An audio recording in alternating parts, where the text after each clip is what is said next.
नमस्कार, मावळ 24 तासमध्ये आपलं स्वागत. मी महादेव वाघमारे. मावळ तालुक्याची प्रमुख बाजारपेठ असलेल्या कामशेत ग्रामपंचायत हद्दीतील देवराम कॉलनीमध्ये ठेकेदारांनी 3 महिन्यापूर्वी रस्ता खोदून ठेवलेला आहे आणि इथल्या नागरिकांना या रस्त्यावरनं ये जाई करता येत नाही. जागोजागी या ठिकाणी मोठे दगड आहेत, खडी आहेत, सांडपाण्याची गटारं तुंबलेली आहेत. इथल्या नागरिकांचं आरोग्य धोक्यात आलेलं आहे.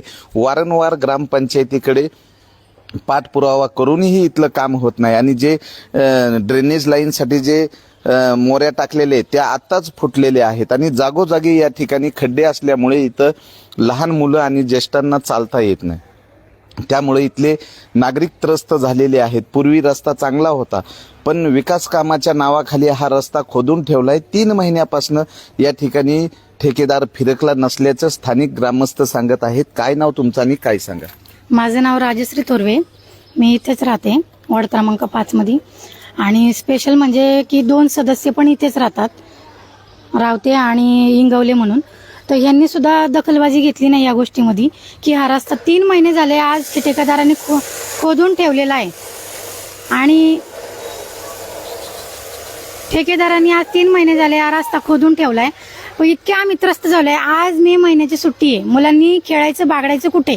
ही जर रस्ता असा असेल, आज माझा मुलगा बाहेर खेळताना पडल्यावरती त्याला 18 टाके पडले, त्याचं ऑपरेशन झालं.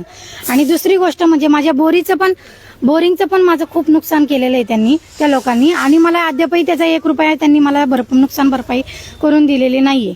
तर हे लवकरात लवकर काम व्हावं. मी फॉलोअपसाठी आमदार साहेबांकडे पण गेले होते 2 वेळा. परत मी सरपंचांना पण मी पर्सनली फोन केलेले आहेत की तुम्ही येऊन सिच्युएशन बघून जा. पण ते फक्त उडवाउडवीची मला उत्तर दिलेली आहे. अजूनही अद्याप ते आलेले नाही.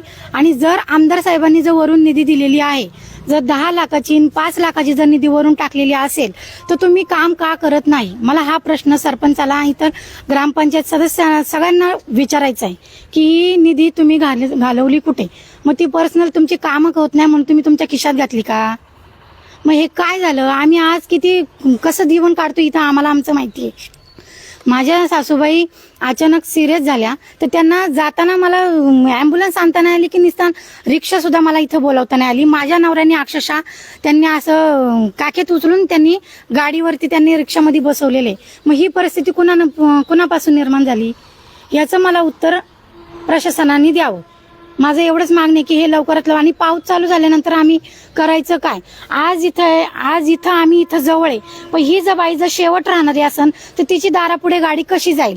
ती तिकडनं खालून इकडं वरती कशी येणार? तिच्याही घरात लहान मुलं आहेत. शाळा चालू झालं की ह्या गोष्टी कुठं सांगायचं? कोणाला सांगायचं? मला याचे लवकरात लवकर उत्तर प्रशासनाने द्यावं आणि लवकरात लवकर हे मार्ग. काय नाव तुमचं काय सांगा? पुष्पा नवनाथ ठाकर. मी वॉर्ड क्रमांक 5 मध्ये राहते. माझं घर सर्वात शेवटी आहे. तिथे एक सोलर म्हणून बसवलेला आहे लाईटीसाठी. तो नुसतंच खाली खांब हे करून ठेवलेला आहे, वरती खांब लावला नाही किंवा ते काहीच त्या लाईटीचं काम झालेलं नाही. रस्ता इथून हा जसा इथं आहे ना तसाच तिकडं पण आहे घाण. शेवटपर्यंत हे अशीच आहे. गटरी अशा तुटलेल्या आहेत, ते मोरे अशा तुटलेले आहेत, गटरी अशी आहे. परत हे पाण्याचे पाईप आहेत ना ते गंजलेले आहेत जागी जागी, अशी बिळं पडल्यात त्याला, त्याच्यातलं पाणी आम्ही पितोय. एवढी घाण परिस्थिती आहे इथं. आळे येतात पाण्यामध्ये, असे बारीक बारीक जीव येतात.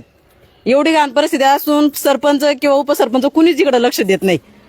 आम्ही काय करायचं? यांना सांगून यांना फोन करून सुद्धा ही लोक इथे येत नाहीत. बघायला तरी यावं ना निदान काय चाललंय, काय करतात ती लोक, कशी जातात कशी येतात. तुम्ही एक दिवस इथं चालून बघा, मग आम्ही सांगतो तुम्हाला इथं कसं चालायचं ते. तर काय आजी तुमचं नाव आणि काय सांगा? हिराबाई शंकर ठाकर. हा. आम्हाला रस्ताच नाही. बाहेरून रस्ता दिलाय तो करून देत नाही. आम्हाला गाडी जायला पण रस्ता नाही. पायवाट सुद्धा नीट नाही. तिथं पण गटर तुंबल्यात, मागं तुंबले, मागलं घराला पाणी लागलेले पार. मच्छर येतात, बेडक्या येतात आणि रोडला निघायला जागाच नाही. सायकल सुद्धा ठेवण्याची पद्धत नाही. काही भांडे जात नाही की काही कपाट जात नाही का काय जात नाही. आम्हाला रस्ता पण नाही. आणि मुलगा 2-3 वेळा, माझा मुलगा आजारी आहे, 2-3 वेळा डकल्यात पडलेला आहे. आम्हाला येता सुद्धा येत नाही. काही पिशवी घेऊन सुद्धा जाता येत नाही भाजीची. काय नाव तुमचं काय सांगा? जयश्री सीताराम पोटफोडे. हे आमच्या रस्त्याचं आता हे पाईप टाकले, ते पाईपाच्या आतमध्ये पाय गुतले का माझी नाद पडली तिथं. हा, ही गटारी तशीच राहिली, पाणी आतमध्ये टाकीमध्ये येते. काय करणार आहे? जायला यायला रस्ता नाही. हा, शेप नाही तेच ना, म्हणजे गाड्या कुठल्याच येत नाही ना. टँकर आणायचं म्हटलं तरी टँकर इथं येतपर्यंत येत नाही. पाणी प्यायला नाही, आम्हाला पाण्याचा प्रॉब्लेम आहे. टॉयलेटची टाकी साफ करण्यासाठी गाडी पण ती तरी येते का गाडी? टॉयलेटची गाडीच येत नाही कुठली, का प्यायण्यासाठी टँकर येत नाही. काय नाव, काय समस्या मी तुमची? सविता शिंदे, देवराम कॉलनीत राहते. 2-3 महिने झाले हे पंचायतीवाल्याने रस्ता खोदून ठेवलाय. ते यायला जायला सुद्धा 2 चाकी सुद्धा येत नाही. आम्हाला खूप त्रास होतो. आणि आमच्या पाठीमागं पण रस्ता व्हायचा आहे, तर तो पण अडचणी येते. ते त्यांना पूर्ण करीत नाही, तो पण सगळ्यांनाच त्रास होतोय. बरं, काय अडचण, काय नाव तुमचं? माझं नाव अनुष्का गणेश तर मी 6 वर्ष झालं इथे राहते. आम्हाला 3 महिने झाले येण्या जाण्यासाठी खूप त्रास होतोय. आमची लहान मुलं आहेत आणि पाण्याचा पण खूप प्रॉब्लेम आहे इथं. बरं, काय सांगाल, तुम्हाला सारखं इथून ये जा करावी लागते, काय रस्त्याबद्दल? मला पाणी नाहीये आणि रोड पण नाहीये. तर रोडचं काम व्हावं हे माझे नम्र विनंती आहे. तर काय सांगशील, काय नाव तुझं? तू या रस्त्यामुळे तुझ्या सोबत अपघात झाला? माझं नाव शौर्य विनायक थोरवे आहे. मी या देवराम कॉलनीत राहतो. मी स्कूलवरून येताना मी इथं गज निघालेत त्या बाहेर, त्या गजामध्ये अडकून मी खाली पडलो. तर हातात फ्रॅक्चर झाल्या, ऑपरेशन झाल्या, 18 टाके पडलेले आहे.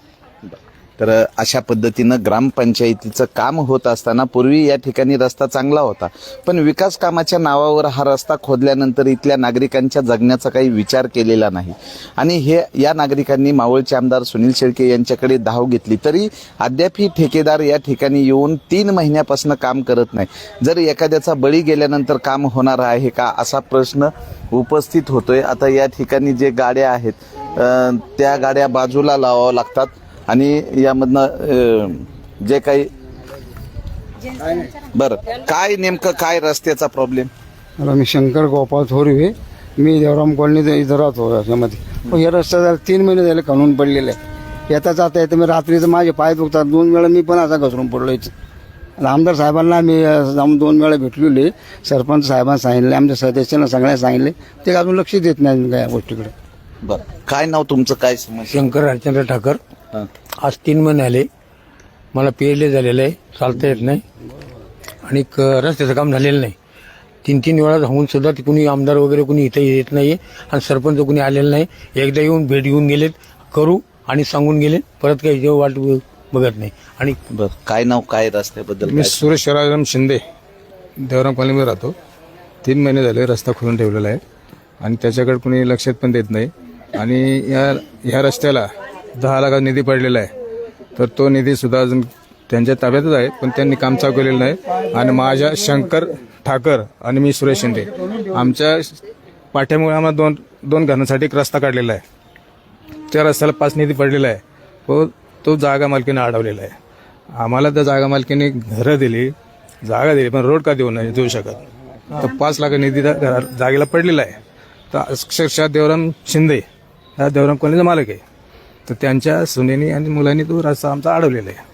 त्याच्यावर ग्रामपंचायतीचा निधी पडलेला आहे आणि त्यांचे स्वतः देवराम शिंदे या मला बक्षीसपत्र तयार करून दिलेले आहे. पंचायतमध्ये ते स्वतः दिलेले आहे, पण त्यांच्या मुलांनी त्याची आमचा रस्ता अडवलेला आहे. नोंदवल्याशिवाय निधी येऊ शकत नाही ना. तर अशा पद्धतीनं कामशेत ग्रामपंचायत हद्दीतील देवराम कॉलनी येथील जो हा रस्ता आहे 3 महिन्यापूर्वी खोदलाय. अद्याप या ठिकाणी काय सांगाल रस्त्याबद्दल, काय नाव?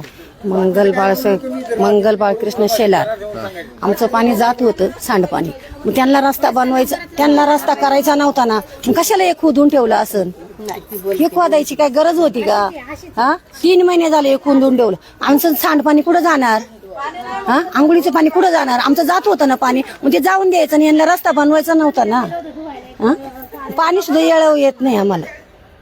हे पाणी जायचं कुठून? त्यांना रस्ता करायचा नव्हता ना, कशाला रस्त्याची नाश केला? माझा नातू पडला तर माझ्या नातूच्या गुडघ्याला सुद्धा लागली होती. आता हे पाणी आमचं कुठं जाणार? मोकर शेजाऱ्यांचं आमची भांडणं लागतील ना पाण्यावरून पाऊस काळ्यात. मग यांना बनवायचा नव्हता रस्ता, तर मग यांनी खोदायचंच नाही ना, मग यांनी आमचा रस्ता करून द्यावा, एवढंच प्रश्न. तर काय या रस्त्याने चालताना काय अनुभव, काय मागणी? बघा बरं, रस्त्याने चालताना काय हाय का दगडी बिगडी, काही पाणी नाही आम्हाला. न मोटर लावून सुद्धा पाणी येत नाही आम्हाला. किती दिवस झाले नदीला जातोय धुवायला आम्ही. एकतर हातपाय दुखत्यात, एकतर दिवसांदिवस आम्हाला का ताकद आहे का जायची? तरी जायला लागतंय नदीला. आता बळ एवढं धुणं घेऊन आले मी नदीवरून. तर बघूयात, ग्रामपंचायतीच्या वतीनं मागील 3 महिन्यापासून खोदून ठेवलेला हा रस्ता आहे.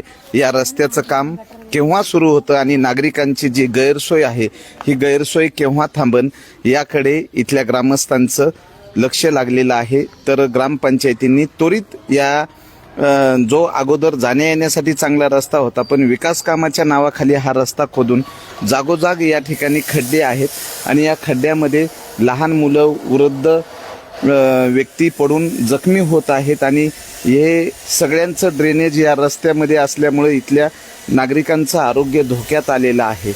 तर लवकरात लवकर हा रस्ता करण्याची मागणी नागरिकांच्या वतीनं करण्यात येत आहे. मावळ 24 तास प्रतिनिधी महादेव वाघमारे, धन्यवाद.